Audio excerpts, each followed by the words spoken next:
김 목사님이 방금 밑에서 뭘 하셨는지 아십니까?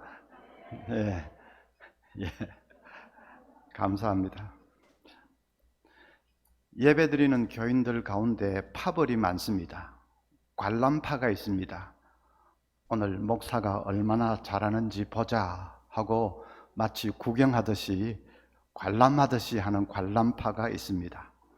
수면파도 있습니다.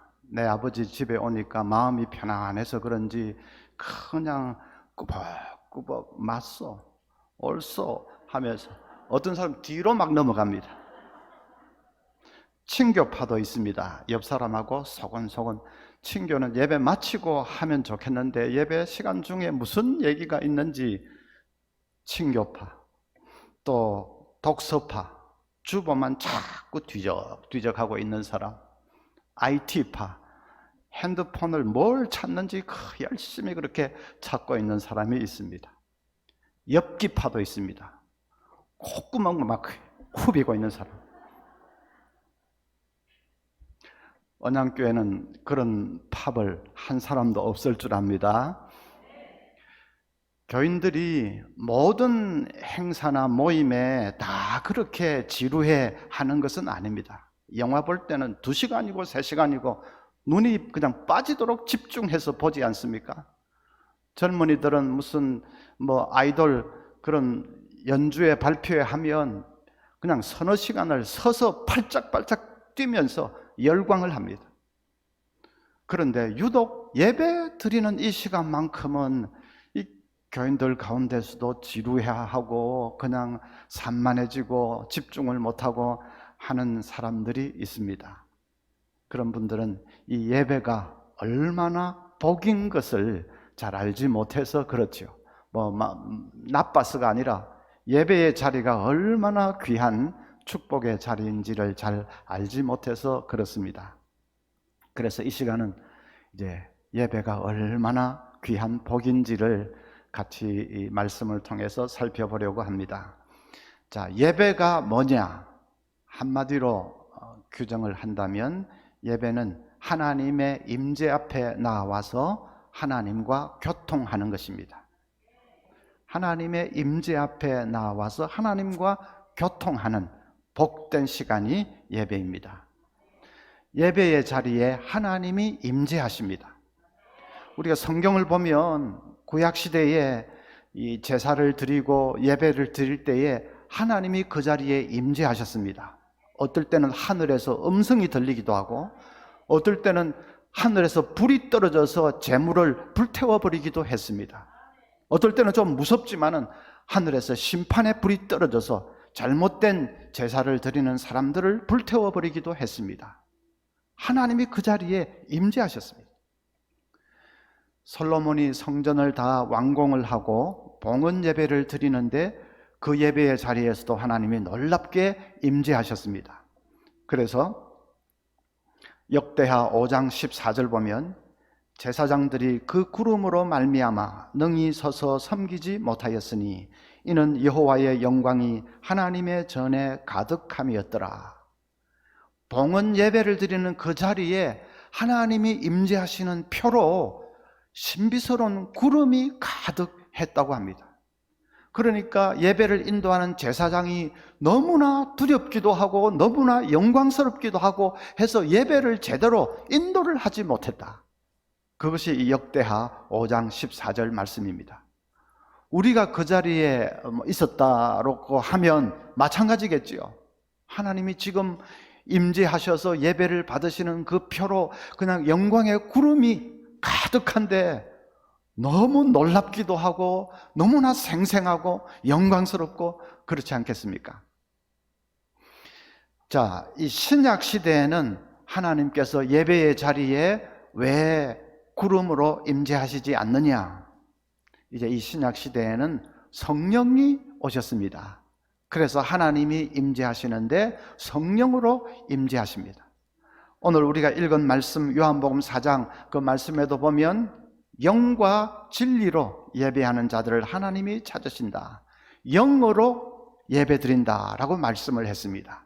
성령님이 임재하셔서 우리를 만나주시고 우리를 감동시켜 주셔서 하나님께 바른 예배를 드릴 수 있도록 그렇게 해주시는 것입니다. 구약 시대에는 기적이 많이 나타났지 않습니까? 애굽 출애굽할 때 10가지 재앙이 쏟아지고 홍해 바다도 또 쪼개지고 무슨 전쟁을 할 때 하나님 막 그냥 우레와 뇌성으로 적군을 물리치고 기적이 많이 일어났습니다.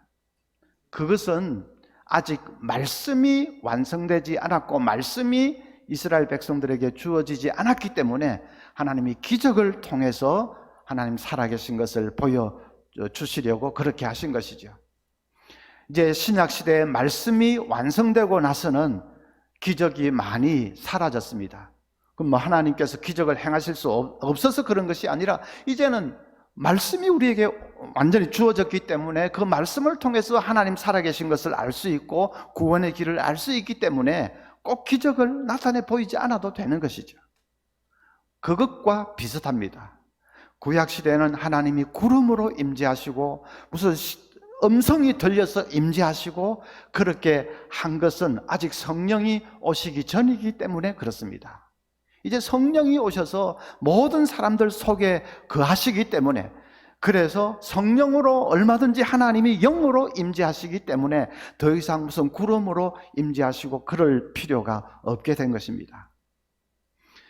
무슨 구름으로 임재하시고 음성으로 임재하시고 하는 것은 장소에 제한이 있습니다.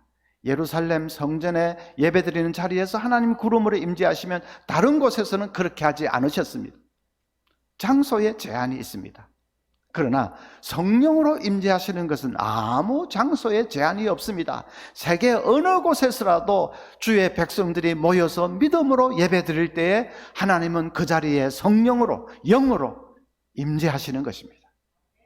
우리 눈에 보이지 않는다 뿐이지 하나님은 분명히 이 자리에 영으로 임재하십니다.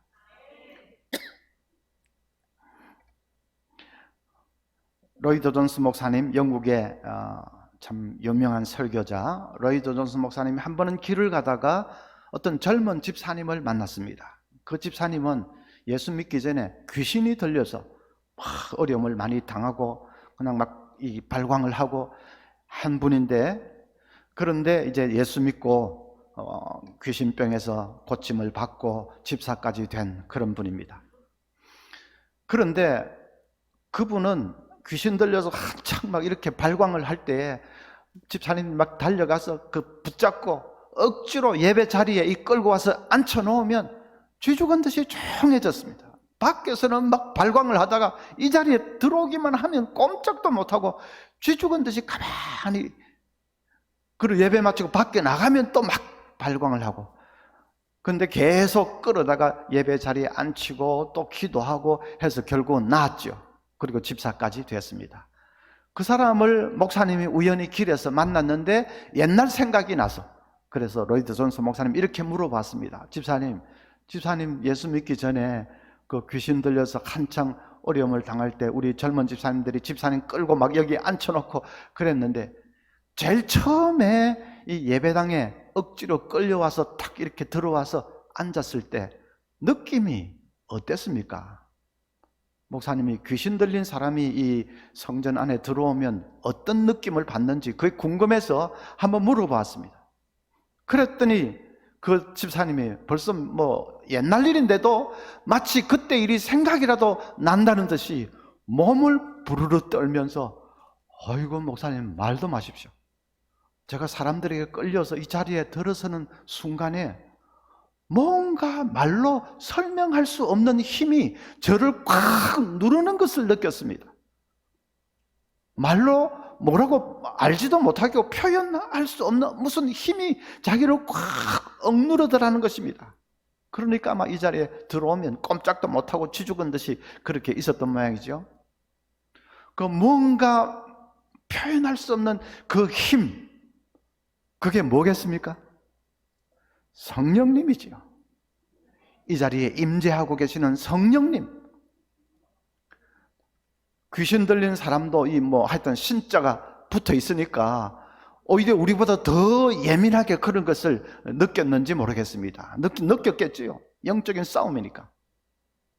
성령께서 이 자리에 임재하고 계십니다.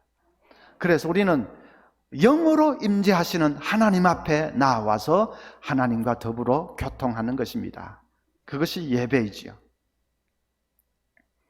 어떤 아이가 이제 주일날 예배드리고 자기 딴에는 참 은혜를 받았는지 밤에 취침 기도를 하면서 이렇게 기도합니다. 하나님, 저희 가족은 오늘 교회 가서 예배드렸어요. 참 좋은 시간을 가졌어요. 하나님도 거기 계셨더라면 좋았을 텐데. 그 꼬마가 참 좋은 시간을 가질 수 있었던 것은 자기들이 하나님 앞에 나아가서 하나님을 만나면서 예배했기 때문이지요. 근데 아이니까 잘 모르니까 하나님도 거기에 계셨더라면 참 좋았을 텐데. 자, 예배는 분명히 영으로 이 자리에 임재하시는 그 하나님 앞에 나아가 하나님과 교통하시는 축복의 현장인 것을 여러분 믿으시기를 바랍니다. 이제 하나님 계신 그 앞에, 임재 앞에 나아가면 이제 예배가 시작되어서 쭉 진행이 되지요. 그러면 예배 순서 가운데는 하나님께서 우리에게 내려주시는 그런 행위들이 있고 우리 편에서 하나님께로 올려드리는 행위들이 있습니다. 우리가 하나님 임재 앞에 나아가면 하나님은 가만히 우리를 보고만 계시는 것이 아닙니다. 예배의 그 순서를 통해서 하나님이 역사하십니다. 하나님 우리에게 뭔가를 내려주시는 순서들이 있습니다. 하향적인 순서들이 있습니다. 그리고 우리 편에서 하나님께로 올려드리는 상향적인 순서들도 있습니다. 그런 하향적인 순서들과 상향적인 순서들이 서로 이렇게 믹서가 되면서 이루어지는 쌍방의 교통이 이루어지는 것이 예배입니다. 그 중에서도 더 중요한 것은 하향적인 순서입니다. 하나님께서 우리에게 내려주시는 이런 순서들입니다. 하나님이 우리에게 내려주시는 은혜와 복과 여러 행위들이 있기 때문에 우리가 하나님 앞에 올려드리는 것이죠. 감사와 기쁨으로, 찬양으로, 기도로, 또 헌신으로 올려드리는 것이죠. 그래서 하나님이 우리에게 내려주시는 하향적인 행위들, 순서들이 더 중요합니다. 그게 예배의 핵심이죠. 하나님이 우리에게 내려주시는 이런 순서 한번 살펴보겠습니다. 뭐가 있을까 살펴보겠습니다.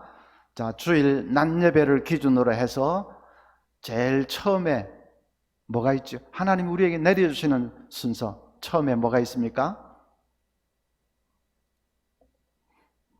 오늘 저녁에는 약간 만만찮지요? 조금 질문이 어렵습니까?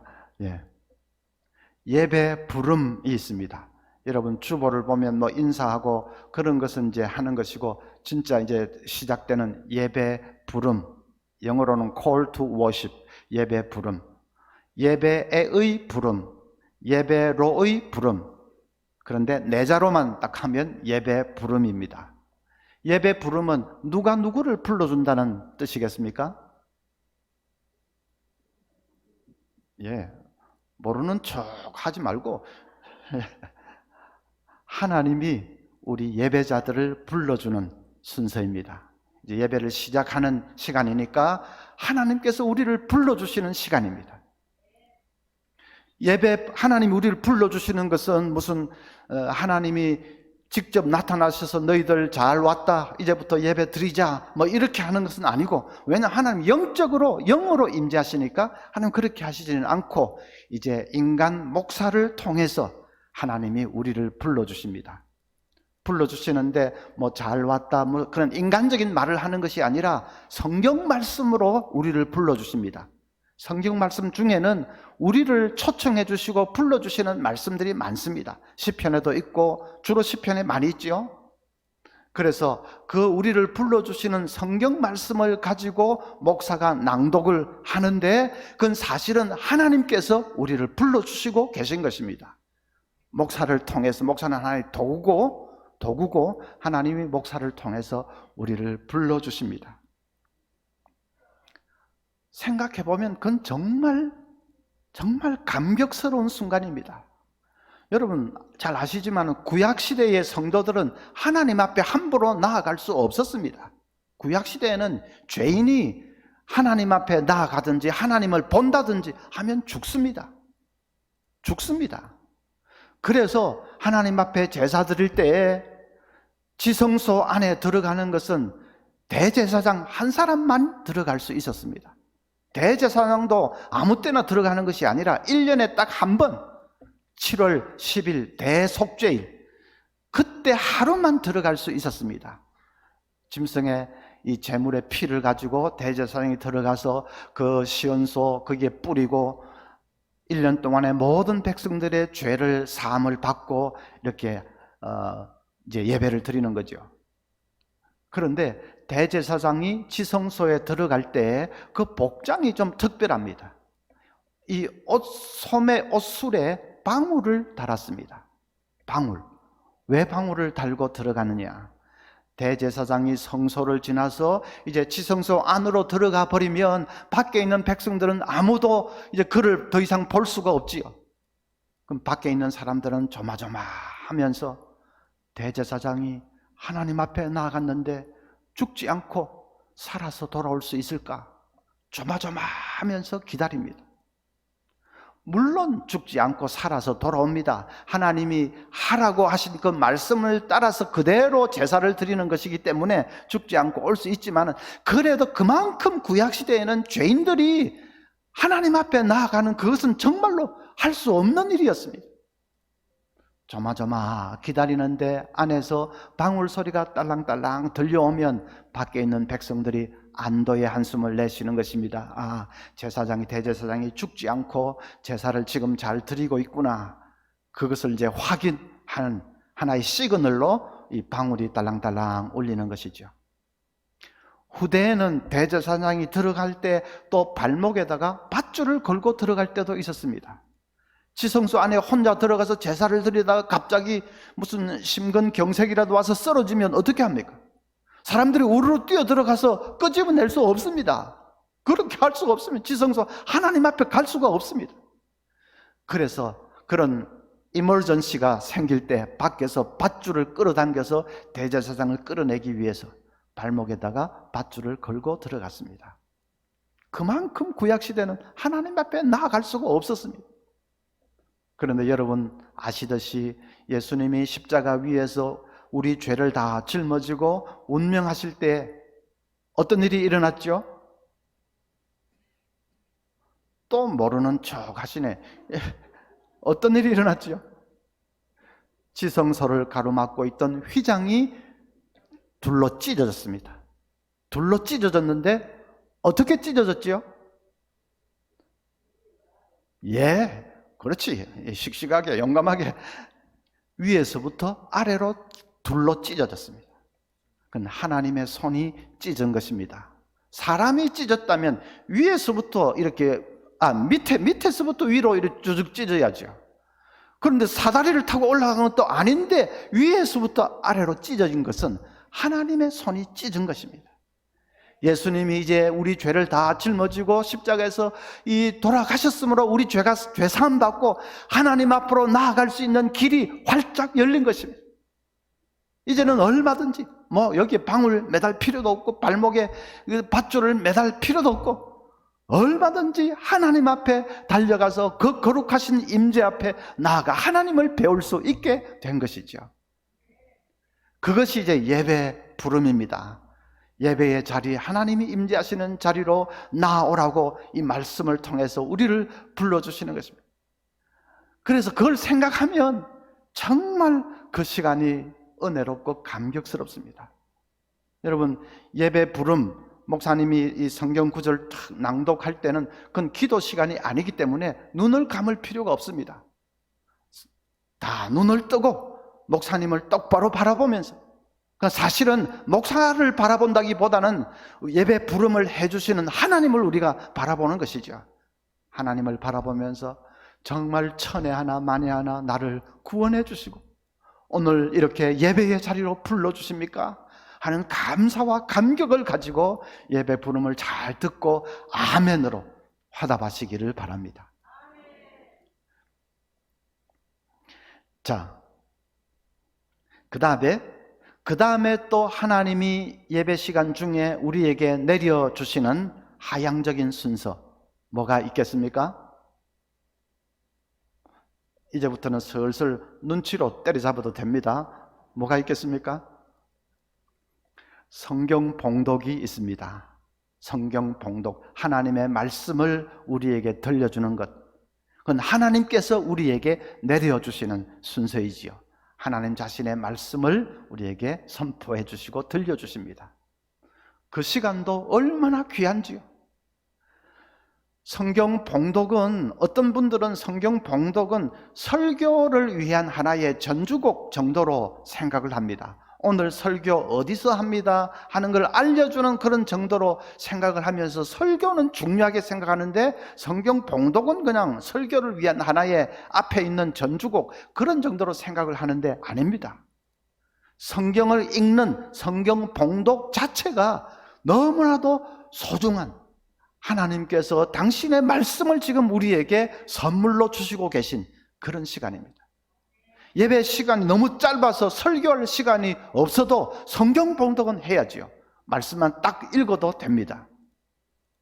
성경 봉독은 조금도 가감 없이 하나님의 말씀을 엑기스처럼 있는 그대로 우리에게 선포해 주시는 그런 귀한 시간입니다. 초대교회 때는 예배 시간에 성경 봉독을 3번 했습니다. 한 번, 첫째는 구약에서 한 부분을 봉독을 하고, 그다음 두 번째는 신약의 서신서에서 한 부분을 봉독을 하고, 세 번째는 복음서에서 한 부분을 봉독을 했습니다. 세 번째 복음서에서 봉독할 때는 온 교인들이 일어서서 말씀을 받았습니다. 그래서 예배 시간 중에 자주 일어서는 것이 아니고 딱 한 번만 일어서야 한다고 하면 성경 봉독할 때 일어서야 됩니다. 예배 시작할 때 막 일어서고 이런 것보다 시작할 때 일어서는 것도 좋지요. 그리고 또 성경 봉독할 때 일어서는 것도 좋고. 근데 연로하신 분들도 있고 해서 자주 일어서지 못한다. 그래서 예배 시간에 딱 한 번만 일어서서 뭘 한다면 성경 봉독 시간에 일어서야 합니다. 하나님의 말씀이 우리에게 선포되는 시간이기 때문에 전부 일어서서 마음 문을 활짝 열고 그 말씀을 받아야 됩니다. 초대교회 시대 때는, 그때는 인쇄술이 아직 발명이 되지 못해서 성경을 막 이렇게 찍어내지를 못했습니다. 이제 필사를 해가지고 파피루스나 양피지 이런 데 필사를 해서 성경이 전수되기 때문에 아무나 가질 수가 없었습니다. 그래서 교인들은 말씀을 읽고 싶어도 읽을 수가 없습니다. 교인들이 말씀을 들을 수 있는 유일한 시간은 예배 시간. 그래서 3번씩이나 봉독을 한 것입니다. 여러분도 오후 예배, 이 헌신 예배 이럴 때 혹시 무슨 집사님이나 권사님이나 성경 봉독을 순서를 맡을 때가 있죠. 주일 낮 예배는 대개 목사님이 봉독하시지만 헌신 예배 이럴 때는 임원들이 봉독을 하고 이럴 때도 있는데, 그럴 때는 여러분 집에서 그 본문을 10번이고 20번이고 계속 읽으셔야 됩니다. 그래서 그냥 내 마음에 부딪혀오고 은혜가 되고 할 때까지 그 말씀을 읽고, 그리고 이 자리에 서서 봉독을 해야 됩니다. 아이고 한글로 된 거 그거 못 읽으랴 하고는 한 번도 제대로 읽어보지도 않고 덜렁덜렁 기도 순서를 맡겨놓으면 겁이 나가지고 좀 생각도 하고 하는데, 성경 봉독하면 그냥 덜렁덜렁 와서 봉독을 하는데 그게 아닙니다. 하나님이 지금 말씀을 주시는데 나를 지금 도구로 사용하시는 것인데 얼마나 영광스러운, 또 얼마나 놀라운 시간입니까? 성경 봉독하다가 인간인지라 실수할 수 있고 떠듬떠듬 할 수 있습니다. 그걸 가지고 너무 이렇게 비난을 할 필요는 없는데, 그러나 분명한 것은 기도하면서 충분히 준비하고 말씀을 봉독하면, 그럼 희한합니다. 성경을 봉독만 하는데도 은혜가 됩니다. 여러분들 그런 거 많이 느끼지 않습니까? 설교한 것도 아니고 성경을 읽기만 하는데도 뭔가 가슴이 뜨거워지고 은혜가 되는 그런 순간이 있습니다. 하나님의 말씀이 주어지니까 당연한 것이죠. 자, 그 다음에 또 하나님께서 내려주시는 순서가 있습니다. 그 다음, 그건 쉽겠죠. 성경 봉독 했으니 그 다음 뭡니까? 설교. 설교는 하나님이 내려주시는 순서입니다. 우리 보통 설교를 하나님의 말씀이라고 하지요. 목사님 나오셔서 하나님 말씀을 증거하시겠습니다. 설교하겠다는 말이지요. 설교는 하나님의 말씀을 전하는 그런 말씀이 선포되는 시간입니다. 왜 하나님께서 직접 나타나셔서 말씀하시지 않을까?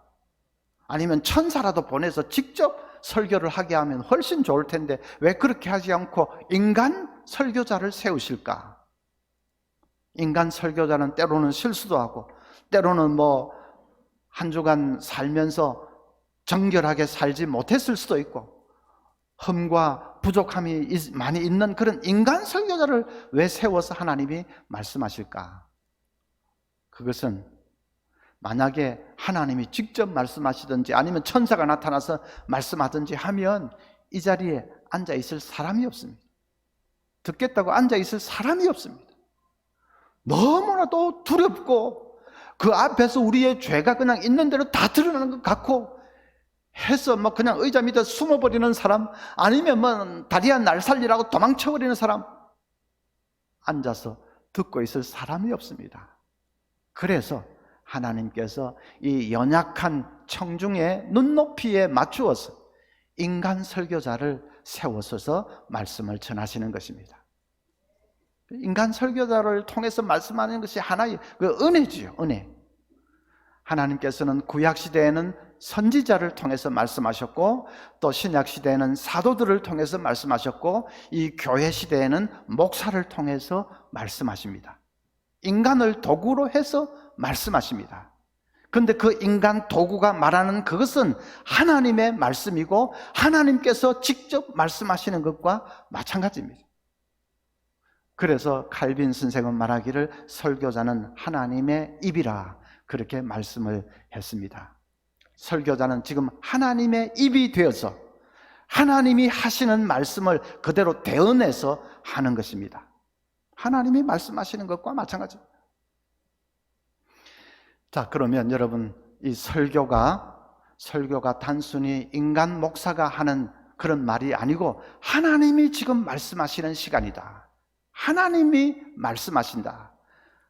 대신에 인간 설교자를 통해서 말씀하신다. 그걸 정말로 우리가 믿는다면, 설교를 비판하면 안 됩니다. 설교를 잘한다, 못한다, 비판하면 안 됩니다. 설교를 비판하는 것은 결국은 하나님이 잘하신다, 못하신다, 비판하는 것과 비슷합니다. 마찬가지입니다.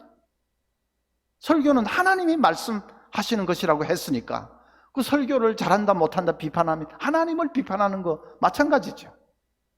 그래서 설교가 정말 하나님의 말씀인 것을 믿는다면 잘한다, 못한다, 비판할 것이 아니라 무슨 관람파가 돼서 목사가 얼마나 잘하는지 한번 보자 하고 구경하듯이 그렇게 할 것이 아니라 설교 시간에 우리가 할 수 있는 반응은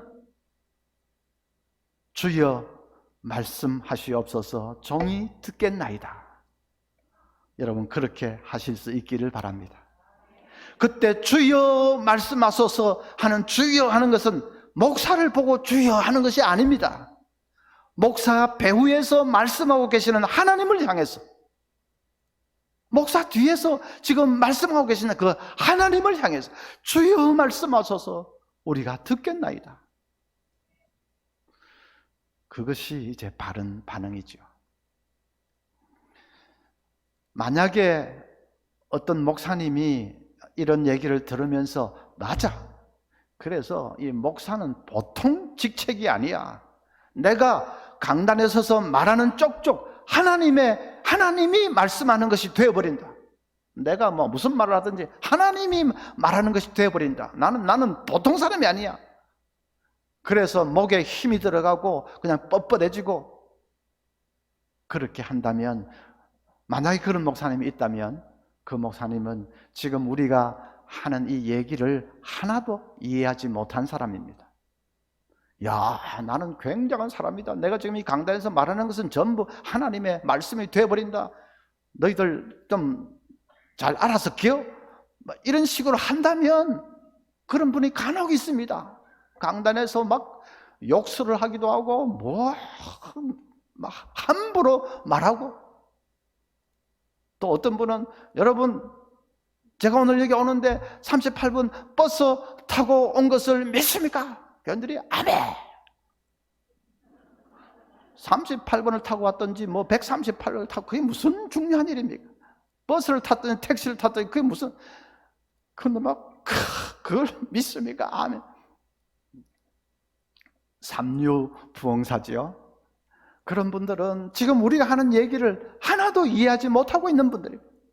나는 굉장한 존재다, 그러니까 너희들 알아서 기어, 그게 아니고 이 강단에 설 때에 두려워서 벌벌 떨면서 서야 합니다. 어떻게 나같이 불결하고 더러운 자를 하나님의 말씀을 전하는 종으로 이 자리에 세워주시는지, 지난 한 주간도 내 입술이 정결치 못한 것을 내가 잘 아는데 어떻게 내가 이 자리에 서서 하나님의 말씀을 전하게 되었는지, 그 사실만 생각하면 정말 두려워서 벌벌 떠는 마음으로 이 자리에 서야 합니다. 사도 바울이 그랬습니다. 고린도 전서 2장 3절에 내가 너희 가운데 거할 때에 약하고 두려워하고 심히 떨었노라.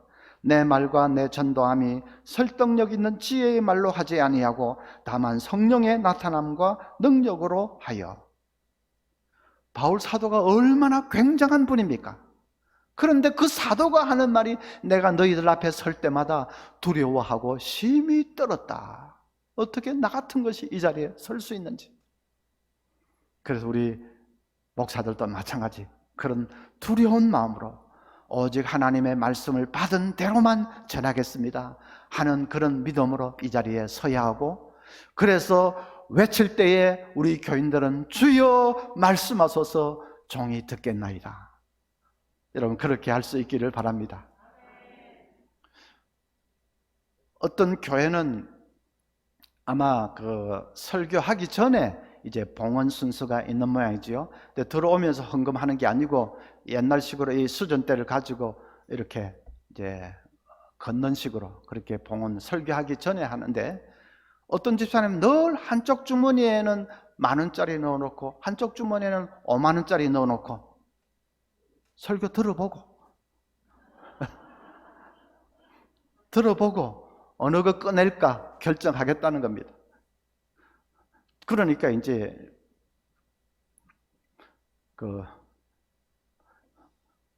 교회는 아마 이렇게 순서를 설교 전에, 설교 후에 제가 말을 잘못했어요. 설교 후에 이제 늘 봉헌을 하는데 설교 들어보고, 그래서 목사님이 안 되겠다, 너희들 설교 들어보고 이렇게 하면 우리는 설교 전에 연보한다, 뭐 이렇게 그 순서를 바꿨다고 합니다. 설교 전에 설교 후에 그런 게 중요한 게 아니고 설교 들어보고 그 자세가 잘못된 것이죠. 주님 말씀하십시오, 종이 듣겠나이다. 여러분 그런 자세로 말씀 앞에 설 수 있기를 바랍니다.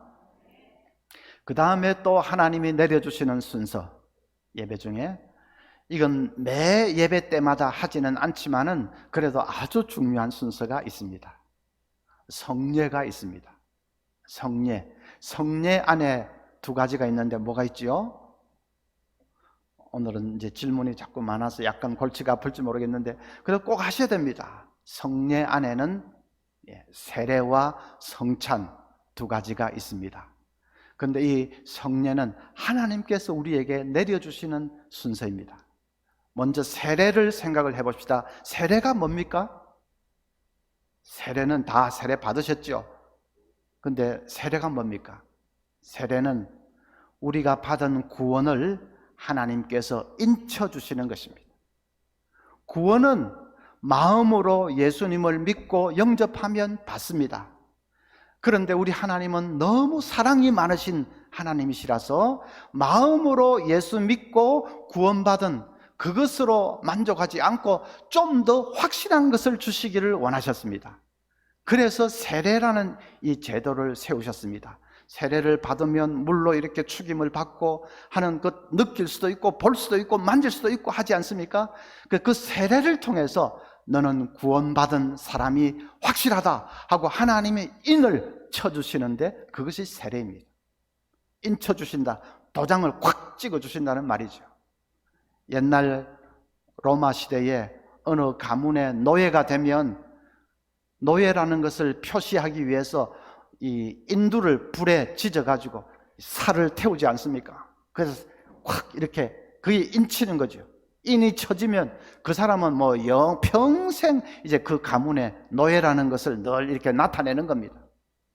세례가 그런 것과 마찬가지입니다. 내가 하나님의 딸이 되었다, 하나님의 자녀가 되었다 하는 것을 하나님이 인쳐주시는 것입니다. 영적으로 물을 뿌리지만 그게 하나님이 인쳐주시는 것입니다. 하나님 그렇게 인쳐주시면 그러면 나도 알고 온 교회도 알고 세상도 다 알고 마귀도 심지어 압니다. 저 사람은 세례받은 하나님의 자녀다 하는 것을 알지요. 인쳐주시는 것은 하나님이 하시는 것입니다. 하나님이 해주시는 것입니다. 목사는 하나의 도구로 그냥 하나님 명령하신 대로 수종을 들 뿐이고 물을 뿌리지만 수종 드는 것에 불과하고 실제로 그 세례를 통해서 구원받은 하나님의 자녀라고 인쳐주시는 분은 하나님이십니다. 그래서 세례받는 이것이 얼마나 귀한지 모릅니다. 세례를 하나님이 해주시는 것으로 생각을 못하고 자꾸 세례받는 사람이 인간 편에서 뭘 하는 것으로 생각을 하는 사람들이 많습니다.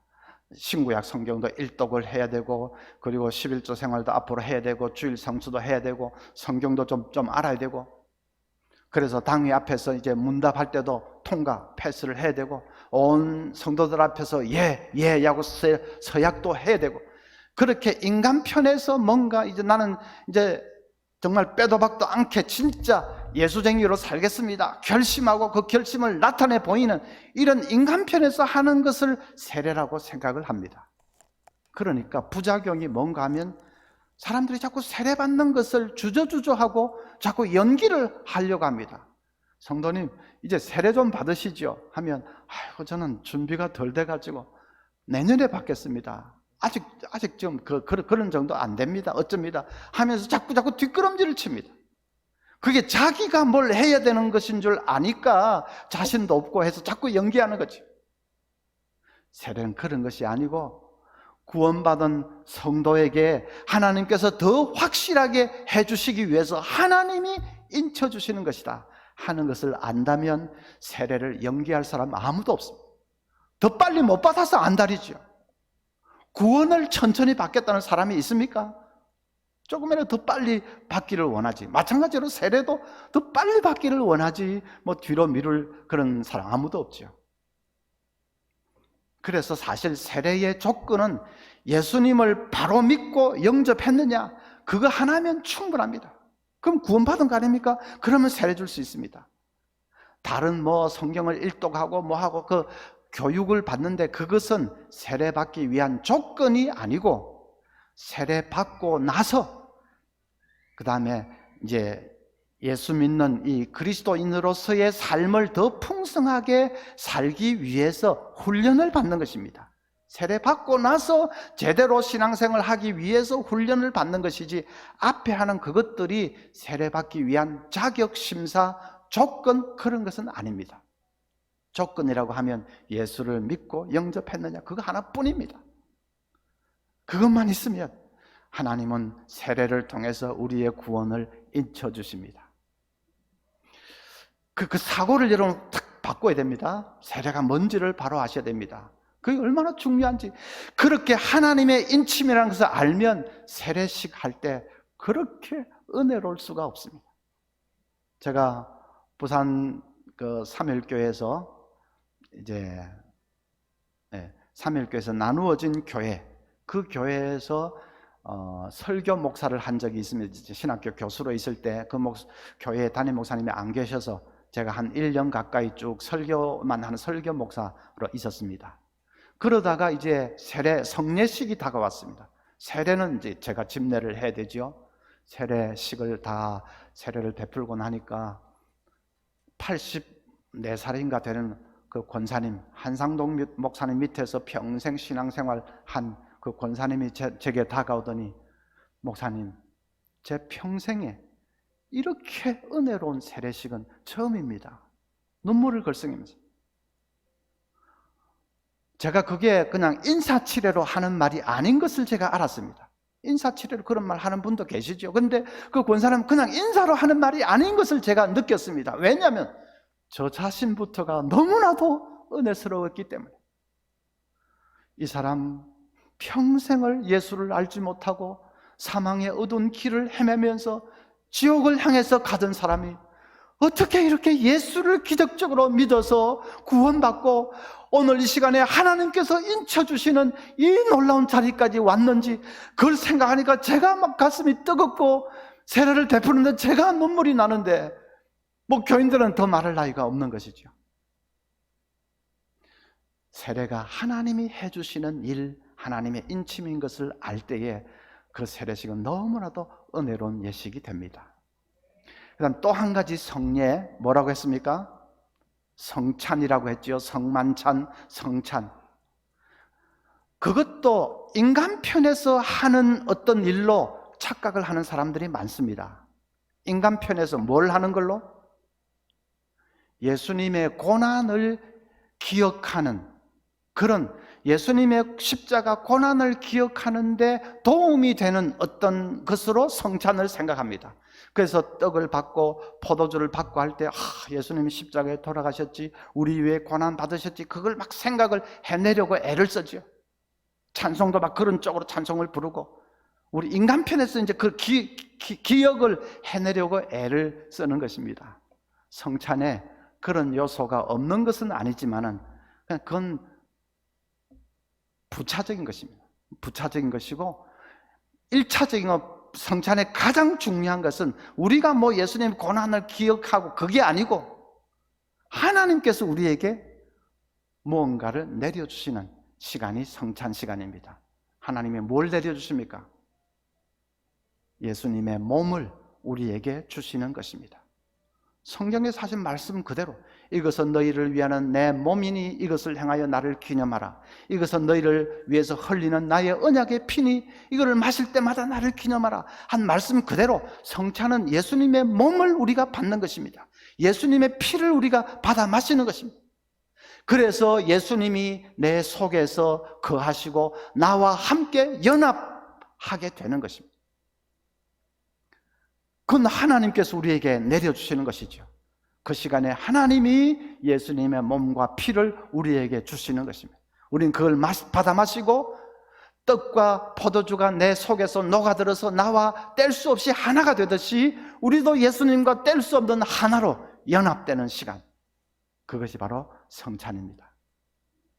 성찬이 예수님의 고난을 더 생생하게 기억하게 하기 위한 어떤 시간이라면 사실 떡과 잔을 나누어 주는 것은 제가 보기에는 적합하지가 않습니다. 떡을 나누어 줄 게 아니라 대못을 하나씩 나눠요. 대못을. 그래서 시작하면 전부 확 찔러보는 겁니다. 아야 와, 조금만 찔러도 이렇게 아픈데 예수님은 이걸로 꽉 박히셨지. 얼마나 아프셨을까? 예수님의 고난이 그냥 팍팍 와 닿는 거 아니겠습니까? 포도주를 나눠줄 게 아니라 그 시간에 가시토막을 하나씩 나눠드려야 합니다. 그래서 시작하면 콱콱 찔러보는 겁니다. 이렇게 조금만 찔러도 아픈데 예수님은 얼마나 가시 면류관을 쓰셨지. 근데 포도주를 나눠줍니다. 마시면 맛만 있는데 어떤 사람은 옛날 추억이 찡 하고 떠오르는 사람도 있을 겁니다. 그래서 이 떡과 포도주는 고난에 어울린다기보다는 그 떡과 포도주가 내 속에 녹아들어서 나와 완전히 하나가 되듯이 우리가 그 시간에 예수님의 몸과 피를 받아 마심으로 예수님과 연합하는 것입니다. 하나가 되는 것입니다. 하나님 그렇게 내려주시는 것이죠. 만약에 고난을 기억하기 위한 것이라면 그 성찬을 자주 거행하면 효과가 자꾸 떨어집니다. 처음에는 좀 고난 왔을지 몰라도 똑같은 것을 자주 하면 약발이 떨어져서 나중에는 그 포도주 마셔봤자 뭐 고난도 별로 생각도 안 나고 맹숭맹숭해집니다. 그게 본래 이 매치가 잘못됐기 때문에 그렇습니다.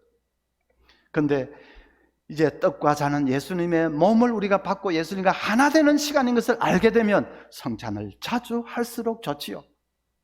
예배 시간마다 설교가 있다고, 설교가 너무 자주 있다고 불평하는 사람이 있습니까? 그거 없듯이 마찬가지로 예수님과 하나로 연합되는 것은 자주 할수록 좋은 것입니다. 그래서 제가 여러분 이해를 돕기 위해서 조금 자극적인 이런 표현을 썼는데, 핵심은 성찬은 우리가 고난을 기억하는 그런 요소도 있습니다. 찬송도 그 고난에 관한 찬송 불러도 좋습니다. 그런데 그것보다, 그렇게 다 해도 되는데 그것보다 더 중요한 것이 있는데, 그건 하나님께서 우리에게 내려주시는 바로 그런 시간이고, 하나님이 예수님의 몸과 피를 우리에게 내려주시는 시간이다. 그래서 우리 김 목사님은 이제 서문교에 계셨으니까 잘 아는데, 저희들은 성찬식 거행할 때에 쭉 줄을 서서 앞으로 나와서 떡과 이 잔을 받습니다. 떡을 받을 때 장로님들이 그리스도의 몸을 받으십시오. 그러면 교인들은 아멘 하고 받습니다. 또 옆에서 그리스도의 피를 받으십시오. 아멘 하고서 받아 마십니다. 그리스도의 몸을 받으십시오. 그리스도의 피를 받으십시오. 그게 맞는 것이죠. 그래서 예수님과 하나 되는 그런 시간입니다. 자, 그 다음에 또 하나님이 내려주시는 순서, 이제 이건 마지막이라고 할 수 있겠습니다. 뭐겠습니까? 마지막이라고 하는데요, 광고? 축도. 예, 축도가 기도입니까? 아닙니까? 오늘은 되게 헷갈리네. 그렇죠? 축도는 기도가 아닙니다. 축도 할 때 이 기도 도자가 있어서 좀 혼돈이 되는데, 축도는 기도가 아닙니다. 기도는 우리 편에서 하나님께 올려드리는 것이죠. 그런데 축도는 반대입니다. 하나님이 우리에게 내려주시는 것입니다. 하나님이 복을 우리에게 내려주시는 시간입니다. 축도가 기도라면 마지막에 예수님의 이름으로 기도드립니다, 그 말을 해야 됩니다. 모든 기도는 우리의 공로로 할 수 있는 것이 아니니까 중보자 예수님의 이름으로 기도드립니다, 그 말이 있어야 되죠. 그럼 축도는 그런 거 없습니다. 없고 선포식으로 항상 있을지어다, 선포식으로 하는 것이 바로 하나님께서 우리에게 복을 내려주시는 시간이기 때문에 그렇습니다. 축도하는 사람은 목사지만은, 목사는 그저 도구, 하나의 도구에 불과하고, 그 시간에 진짜로 목사를 통해서 복을 내려주시고 계신 분은 하나님이십니다. 예배를 잘 드리고 또 말씀을 잘 받고 이제 그대로 살기로 작정하는 모든 예배자들에게 하나님께서 마지막으로 복을 내려주시는 시간입니다. 그래서 이제 축도가 기도가 아니기 때문에 눈을 감을 필요가 없지요. 다 눈을 떠서 앞을 보면서 정말 참 하나님이 복을 주시는구나, 그걸 바라보면서 봐야 더 생생하게 느낄 수 있죠. 이 손을 드는 것은 안수한다는 뜻입니다. 아마 한 사람에게 축도를 한다면 머리에 손을 얹고 축도를 했을 겁니다. 근데 많으니까 일일이 얹을 수 없으니까 이제 이 손을 드는 것이죠. 그래서 바라보면서 하나님께서 복을 내려주시는구나, 감격스럽게. 근데 제가 그렇게 가르치면서도 막상 교인들이 습관이 돼가지고 축도 시간이 되면 눈을 다 감습니다. 다 감고 있는데, 그럼 저 혼자 눈을 뜨는 것도 이상하고, 에라 모르겠다, 나도 그냥 감아버리고 그냥 하기는 할 때도 있는데, 뜨고 할 때도 있고 감고 할 때도 있고 한데, 사실은 뭐 눈을 뜨고 감고 그게 그냥 사활적으로 중요한 것은 아니지만, 그래도 기도가 아니니까 눈을 뜨고.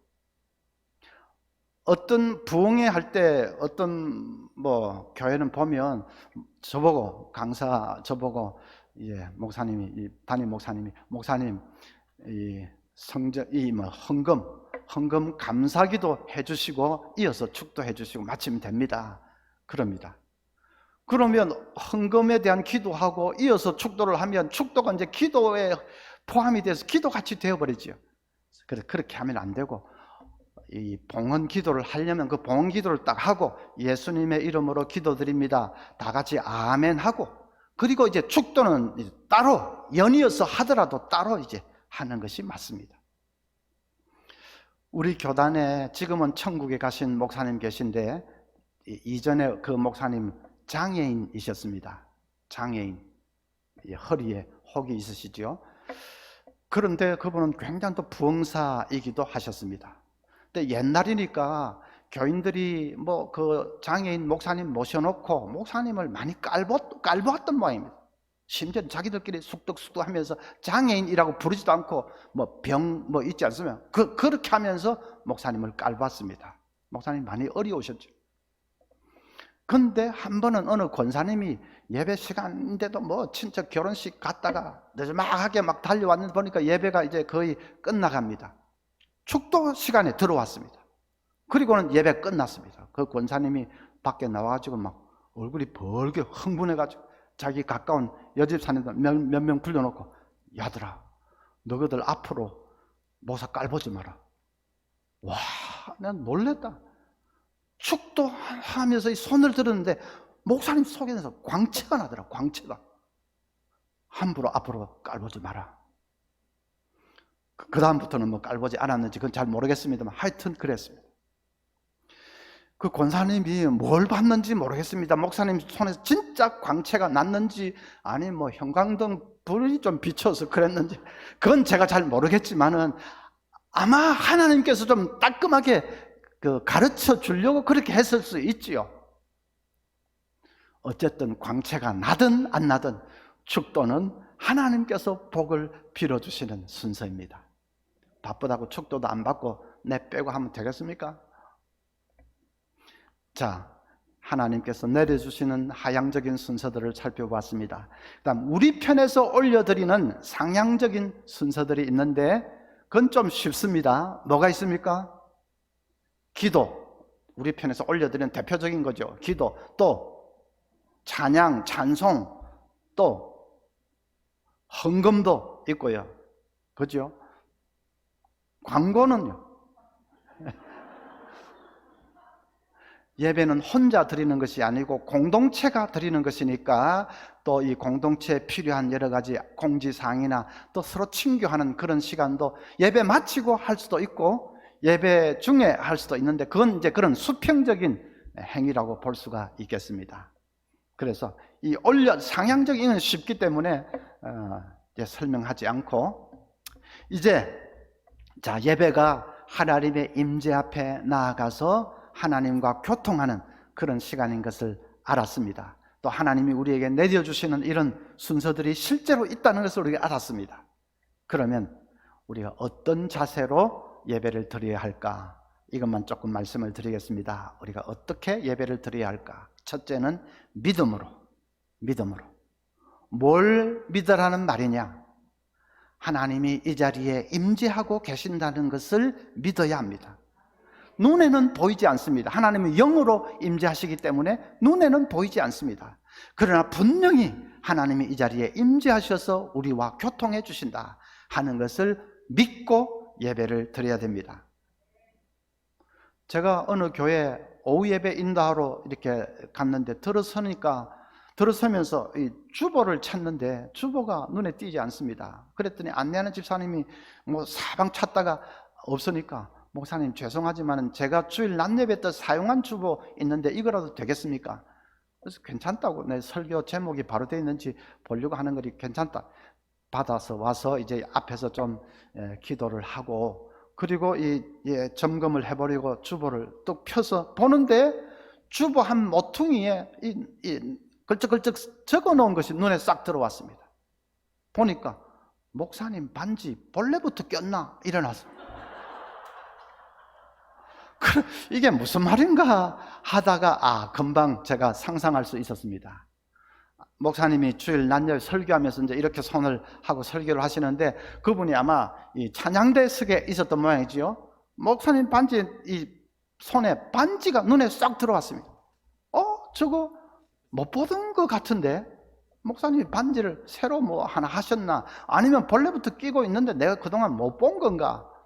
그래서 주부에다가 목사님 반지 본래부터 꼈나 옆에 막 돌렸습니다. 답이 어떻게 왔는지는 모르겠습니다. 여러분 뭐 눈은 그냥 보라고 달려 있는 거니까 그 반지가 눈에 들어오고 하는 건 어쩔 수 없기는 합니다만은 그래도 너무 그렇게 하면 안 됩니다. 사람을 살필 필요가 없습니다. 아이고 저 집사 저거 머리 볶아놓은 거 봐라, 아이고 희한하게 해라. 뒤에서 그런 것만 살피고 있으면 안 됩니다. 저 옷 저거 롯데에서 세일 어제 하던 거 덜렁 샀구나, 그런 거 살피지. 지금 그런 자리가 아니고 하나님 앞에 나왔습니다. 하나님이 임재하고 계십니다. 그래서 전심으로 믿음의 눈으로 그 하나님을 바라봐야 합니다. 여러분의 앞을 바라보시지만 이 인간 목소리를 보는 것도 아니고 하나님을 믿음의 눈으로 바라보면서 예배를 드릴 수 있기를 바랍니다. 기도할 때도 대표기도 하시죠. 장로님들도 하시고 집사님들도 하시고, 기도할 때도 내가 하나님 앞에 기도 드리는 것을 늘 기억하시고, 왜냐하면 그게 아니라 자꾸 사람들을 의식하는 경우가 종종 있습니다. 사람들을 자꾸 생각하면서 좀 유창하게 해야 될 텐데, 좀 잘해야 될 텐데, 은혜롭게 해야 될 텐데, 자꾸 그런 생각을 합니다. 어떤 사람은 기도를 하면서 다른 사람들을 가르치려고 합니다. 가만히 들어보면 기도가 아니고 약간 설교 비슷하게 가르치려고 합니다. 사람을 지금 바라보고 있습니다. 그렇게 하면 안 되고, 기도할 때 하나님을 바라보시죠. 사람을 바라보면 기도하면서 약간 떨리기도 하고, 이게 내가 잘해야 되는데 그 생각이 꽉 있기 때문에 조금 이렇게 주저주저하기도 하고 그렇습니다. 그런데 정말 하나님을 바라보면서 기도하면 담대해집니다. 간절해집니다. 절박해집니다. 그렇게 여러분 대표 기도를 하시기를 바랍니다. 찬송을 할 때도 하나님이 듣고 계신 것을 우리 생각하면서, 하나님 그대로 듣고 계십니다. 우리 찬송을 받고 계시지 않습니까? 그래서 찬송해야지 뭐 사람 앞에 무슨 기교를 부리고 내 잘 부르는 거 과시하고, 전혀 그런 것이 아닙니다. 어떤 목사님이 이제 부흥 집회를 인도하는데 찬송을 부르는데 그게 94장인 것 같습니다. 주 예수보다 더 귀한 것은 없네, 그 찬송을 부릅니다. 이 세상 부귀와 바꿀 수 없네, 세상 명예도 다 버리고 세상 자랑 다 버렸네, 주 예수보다 귀한 것은 없네. 찬송을 1절을 부르는데 뭐 1절만 부르고 목사님이 잠시 스탑을 시켰습니다. 그리고는 여러분 이 가사 이거 우리 주님이 그대로 지금 듣고 계십니다. 그런데 주 예수보다 귀한 것은 없네, 이 세상 부귀로 바꿀 수 없네, 세상 명예 세상 자랑 다 버렸네. 여러분 정말로 그렇게 했습니까? 세상 자랑 세상 명예 그 다 버리지도 않고 지금 괜히 말로만 버렸네 하는 것을 주님이 듣고 계신데 주님이 얼마나 괴로우시겠습니까? 여러분 이제 정말로 주 예수보다 귀한 것은 없고 내가 세상 자랑 명예 다 버렸다, 그렇게 되지 못한 분은 이 찬송 부르지 마십시오. 그냥 반주할 테니까 그냥 회개하면서 정말 그렇게 되기를 원합니다 하는 마음으로 기도는 뭐 해도 좋고, 그러나 이 소리를 내서 이렇게 찬송하지는 마십시오. 주님이 얼마나 괴로우시겠습니까? 이대로 이렇게 하고 있는 분만 찬송을 하십시다. 그리고 이제 반주 다시 하십시오. 1절부터 다시 찬송을 부릅니다. 아무도 찬송을 따라 부르지를 못합니다. 반주만 이렇게 진행이 됩니다. 목사님도 찬송을 부르지 못했습니다. 1절 지나가고 반주가 2절 되는데 여기저기서 흐느끼는 소리가 들려오기 시작합니다. 한 3절 넘어가니까 그냥 눈물바다가 됐습니다. 하나도 찬송 안 불렀는데 어느 찬송보다도 은혜로운 시간이 됐습니다. 우리가 생각 없이 막 찬송할 때도 많습니다. 그런데 그렇게 하지 마시고 이 찬송 가사 하나하나 지금 이 자리에 계신 우리 하나님께서 받으시고 계신다, 그 생각하면서, 그래서 난 이제 못 부른다 뭐 이런 건 아니지만 정말 그걸 생각하면서 내가 그대로 살지 못했으면 살기를 원하는 간절한 마음으로 찬송을 부르시고 그렇게 하시지, 아무 생각 없이 찬송하면 안 됩니다. 그 다음에 어떤 자세로 예배를 드려야 될 것인가? 두 번째, 기쁨으로 예배를 드려야 됩니다. 이 자리가 얼마나 복된 자리입니까? 예? 하나님 임재하시는 이 자리에, 구약 성도들은 꿈에도 꾸지 못하는 이 자리에 지금 나왔는데, 그래서 다윗은 하나님의 언약궤를 메고 가면서 이제 그 언약궤 모시고 예배 드리게 되었다는 그 사실이 너무나도 기뻐서 성경에 뭐라고 했습니까? 어린아이 같이 덩실덩실 춤을 추면서 갔다고 했습니다. 제 모교회, 부산에 있는 어느 교회인데 제 모교회는 별명이 아멘 집사님인 분이 계십니다. 그분은 예배 시간 때마다 뭐 아멘, 어떨 때는 막 아멘. 그래서 처음에는 교인들이 저 집사님 좀 너무 주책이 없다 그렇게 생각을 했습니다. 그런데 나중에 이제 그 중심이 그런 게 아니라는 걸 알고는 다 이해를 했지만은 처음에는 좀 그렇게 생각할 정도로 아멘. 그도 그럴 것이 시장에서 좌판 벌려놓고 장사하는 분입니다. 그러니까 세상에서 누가 알아주는 사람이 있습니까? 짓밟히면서 밑바닥을 힘들게 사는 분입니다. 일주일 내내. 그러다가 주일날 교회 오면 그냥 찬송이나 기도나 설교 말씀이나 하나님이 당신을 사랑하십니다. 하나님 바라볼 때 소망이 있습니다. 천국이 예비되어 있습니다. 세상에서 들을 수 없는 그 아름다운 말들을 들려주니까 자기도 모르게 그냥 마음이 뜨거워져서 아멘 하는 것입니다. 여러분, 우리도 정말 기쁨과 감격으로 예배 드릴 수 있기를 바랍니다. 예배 시간에 박수 치면서 찬송합시다 하면 힘껏 박수 치십시오. 곡조상 모든 찬송을 다 박수를 치는 것이 좀 안 맞을 때도 있습니다. 근데 사회자가 박수 치면서 찬송합시다 할 때는 힘껏 박수를 치십시오. 박수 치는 이것은 우리 왕이 대적을 이겼다 하는 뜻입니다. 우리 왕이 대적을 물리쳤다 하는 뜻입니다.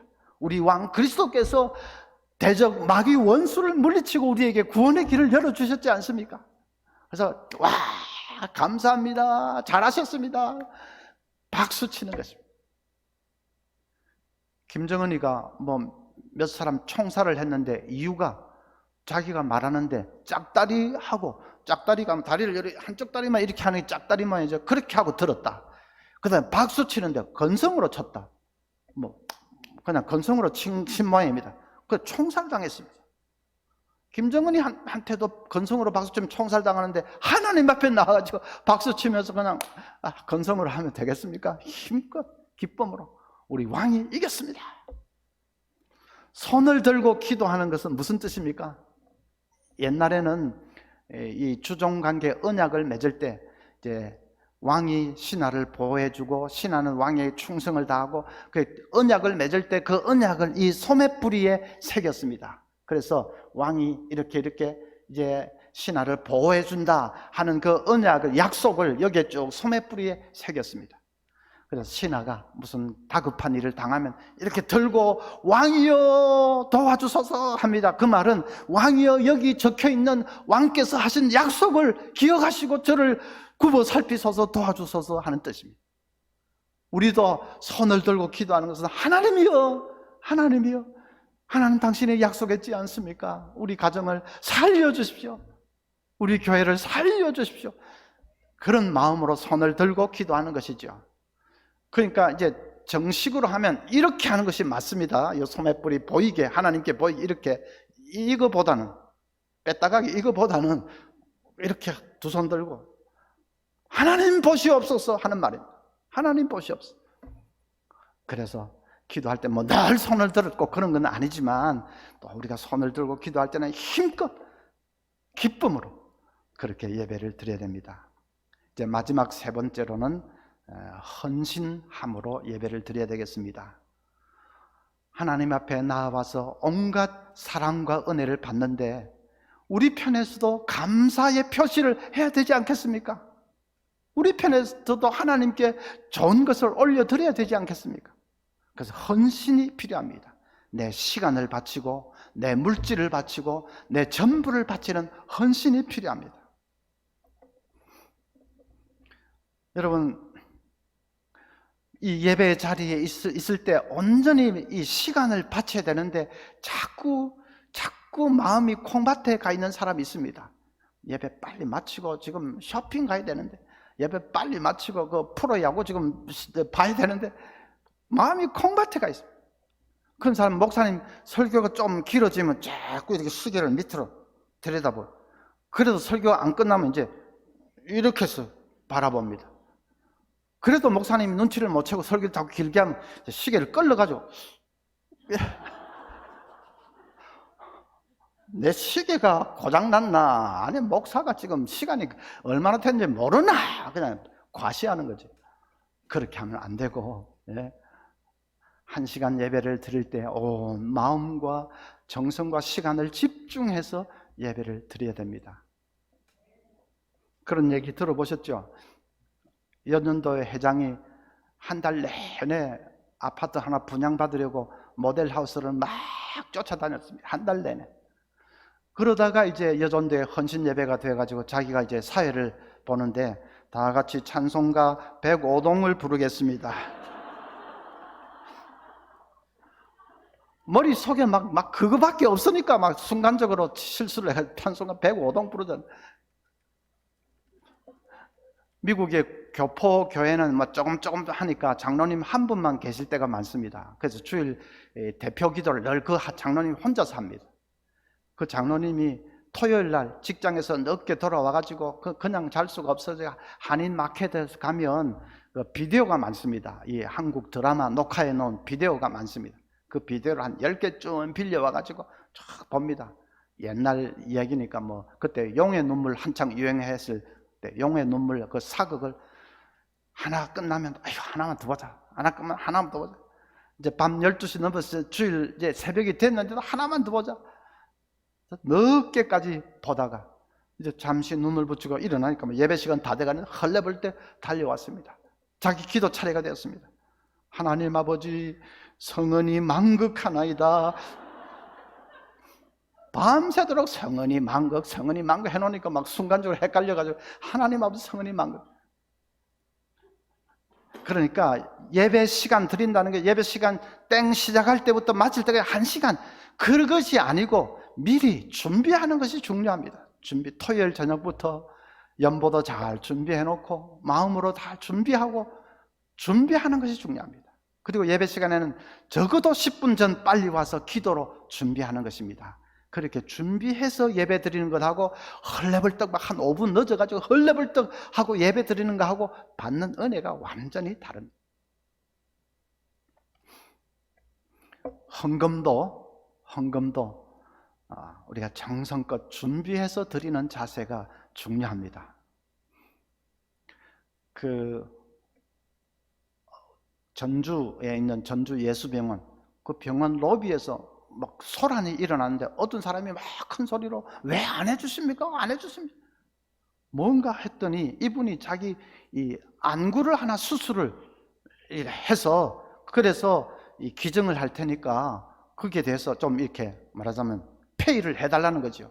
병원에서 말짱한 눈을 왜 수술을 합니까? 그리고 장기 무슨 매매도 안 되는 건데 그 택도 넣어서 하지 말라고 하는데 이분이 막 내 눈을 제발 가져가고 좀 어떻게 해달라고 합니다. 왜 그러는지 이유를 알아봤더니 어느 시골 교회의 장로님이셨습니다. 그런데 태풍이 불어가지고 교회가 다 날아가 버렸어요. 뭐 그냥 이제 비가 오던 노천에서 예배를 드려야 되는데 장로님이 고민을 하시다가 기도를 하다가 딱 마음에 결심했습니다. 뭐 다르게 헌금할 수 있는 돈은 하나도 없고 그래서 내 눈을 팔아야 되겠다 그런 생각을 하신 것이죠. 의사들이 그걸 알고는 전주 예수병원은 그 기독교 병원이지요. 또 신앙이 좋은 분들도 많이 있는데 그 사연을 알고는 그냥 안 된다고 할 게 아니라 이거는 이런 사연이 있는 걸 알고는 그래서 병원장이 전 직원들을 모아놓고 이렇게 알렸습니다. 이런 일이 있는데 어떻게 할까요? 우리가 한번 십시일반으로 헌금을 해서 도와줍시다. 직원들이 다 좋다고 해요. 그래서 헌금을 했는데 그 시골 교회니까 뭐 건축하고 또 남을 만큼 그렇게 헌금이 들어왔습니다. 장로님 한 분이 그런 거 다 계산을 하고 생각을 하고 한 거 전혀 아니지요. 완전히 내 눈을 주님께 성전을 위해서 바치겠다 하고 막 그렇게 했는데 그러니까 하나님께서 그냥 생각지도 못하게 복을 쏟아부어 주신 것입니다. 우리 언양교회도 이렇게 아름다운 성전을 건축한 거 얼마나 참 감사한 일인지 모르겠습니다. 뭐 이 부채꼴로 다 이렇게 된 거 저는 얼마나 부러운지 모르겠어요. 우리 교회는 그냥 쭉 길단한데, 지금 설교할 때 사실은 이쪽도 보고 이쪽도 다 보고 해야 되는데 제가 이 적응이 잘 안 돼가지고 한쪽만 그냥 죽으라고 보고 이렇게 했는데, 얼마나 이 김 목사님 진짜 복 받았습니다. 거저 됐겠습니까? 얼마나 많은 교인들이 눈물로 희생하고 헌신하고 이렇게 해서 아름다운 성전을 지었고 우리가 자손에게도 물려주게 되었고 얼마나 감사한 일입니까? 이제 코로나 끝나고 하나님께서 이 새 목사님과 함께 이 전을 가득 채우시고 놀라운 그런 역사로 복음, 이 언양 또 울산 이 지역에 복음의 역사를 흥황하게 일으켜 줄 줄로 믿습니다. 어떤 장로님이 이제 병으로 거의 임종을 맞게 되셨습니다. 목사님이 달려가서 이제 마지막 예배를 드리면서, 장로님, 그래도 포기하지 마십시오. 하나님이 죽은 자도 살리시는 하나님이신데 하나님 기적의 역사를 베풀어 주실 줄 누가 압니까? 포기하지 마시고 꼭 하나님 바라보고 기적의 역사를 사모하고 바라보십시오. 격려하면서 말씀을 전했습니다. 예배를 이제 다 마쳤는데 장로님이 하시는 말씀이, 목사님, 저를 위해서 그렇게 말씀해 주신 거 제가 잘 압니다. 감사합니다. 근데 사실은 저는 천국에 갈 준비가 다 됐습니다. 그래서 그냥 이대로 천국에 가면 됩니다. 다만 한 가지 소원이 있다면, 이제 며칠 후에 주일이지 않습니까? 제가 사람들 등에 엎혀서라도 좋으니까 마지막으로 주일날 교회 가서 우리 성도들과 함께 예배 드리고 그리고 천국에 가고 싶습니다. 장로님이 그렇게 말씀하시는데 목사님이 눈시울이 뜨거워졌다고 합니다. 정말 우리도 마지막에는 비슷하게 될 것입니다. 다른 소원 없고 내가 사랑하는 하나님의 집에 가서 평생 사랑하면서 지냈던 그 성도들과 함께 다시 한번 예배드리고 하나님 나라에 갔으면 그 소원밖에는 없게 될 것입니다. 예배의 복이 얼마나 귀한 복인지요. 코로나 시대를 맞아서 이 대면 예배 드리는 것이 참 어려운 상황이 되었는데 우리 언양교회 성도님들 힘을 내시기를 바랍니다. 전염병 하나님의 손 안에 있는 거 믿고 하나님이 지켜주실 것 믿고 여러분 주일날 열심히 달려나와서 예배 드릴 수 있기를 바랍니다. 물론 가정에서 온라인으로 예배 드리셔도 됩니다. 그래도 주일날 더 달려나와서 오늘 말씀드린 대로 예배 부름부터 시작해서 하나하나 하나님께서 영으로 임재해 주셔서 우리에게 베풀어 주시는 그 놀라운 구원의 은혜와 축복을 남김없이 다 받아 누리는 사랑하는 성도님들 되시기를 바랍니다.